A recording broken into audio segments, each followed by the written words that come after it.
ভাই ও বোনেরা, আপনাদের সরকার আশ্বাস দিচ্ছে যে শ্রমিকদের স্বার্থ সব সময় অক্ষুণ্ণ থাকবে।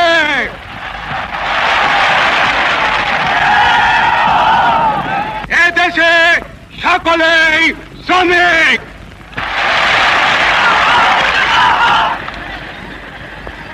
বাংলাদেশের স্বাধীন জনগণ কি চায়? তারা চায় বেঁচে থাকবার অধিকার,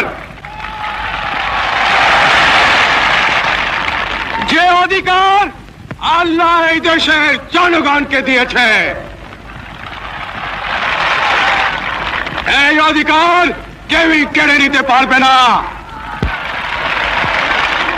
প্রিয় ভাইয়েরা, আমরা বেঁচে থাকবার মতো বেঁচে থাকতে চাই।